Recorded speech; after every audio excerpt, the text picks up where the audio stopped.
Hindi ko ginagawa tong video na to para magyabang or manginggit. Gusto ko lang i-share kung gaano ako kaswerte sa nag-iisang lalaki sa buhay ko na simula pa lang nandyan na para sa akin. Birthday niya ngayon. Kaya, gusto ko muna siyang batiin. Happy birthday, Popsy. Nang lumabas ako sa tiyan ng mama ko, syempre, wala pa akong alam. Pero, isa lang ang sigurado ako.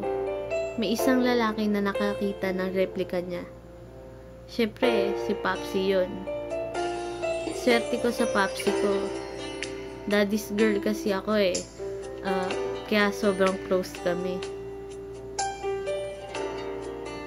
Naalala ko pa nung bata pa ako, lagi kong tinatawag si Popsy imbis na si Mamsy. Maraming pagkakataon na ganun yung nangyayari. Pero syempre, hindi ko muna ikukwento ngayon. Yung ibang pangyayari dati, secret na namin yun. Swerte ako na meron akong Popsy. Yung gigising sa akin ng umaga. Gigising siya ng maaga kahit na may hangover, puyat, pagod o kahit anong nararamdaman pa niya. Babangon siya para ihatid lang ako. Swerte ako sa Popsy ko.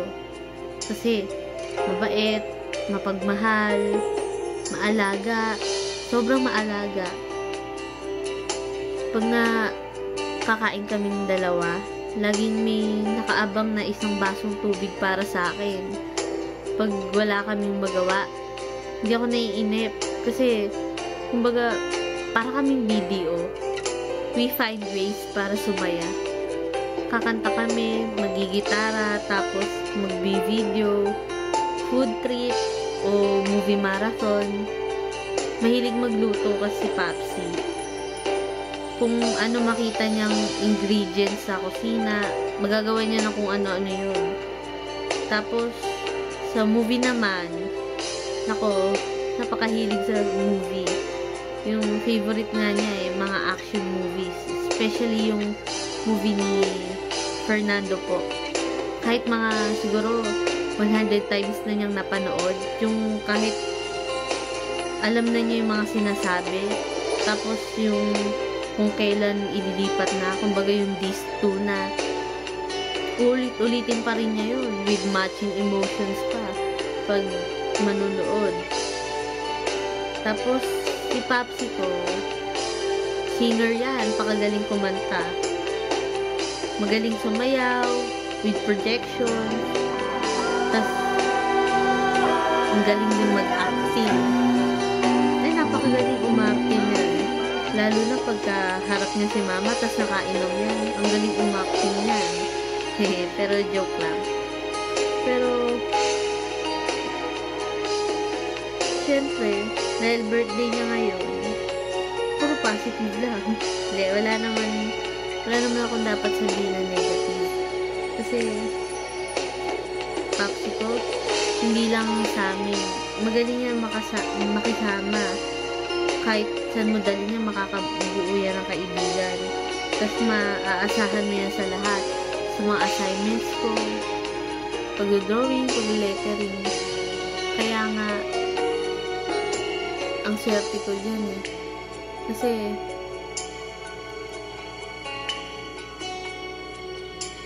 di ba, parang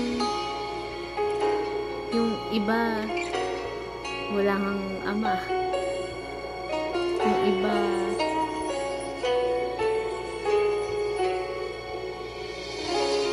wala, parang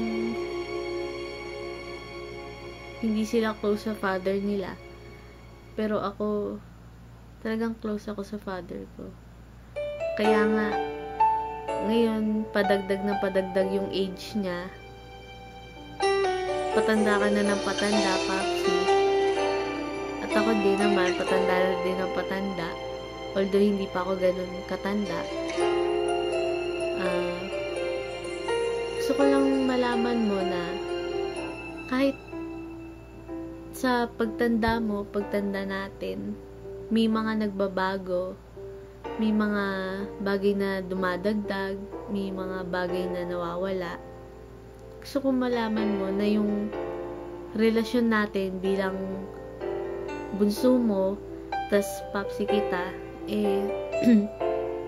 hindi magbabago. Kahit na ba nakagraduate na ako, ganon. Or kahit sabihin na natin may manliligaw, boyfriend, hindi pa rin magbabago yung papsi ko. Kasi, lagi ko naman sinasabi na ikaw lang yung lalaking alam kong hindi ako iiwan kahit anong mangyari. Kahit sa napaka-down, napaka-gandang experience ko sa buhay. Alam ko yung ikaw yung lalaking nandyan lang para sa akin.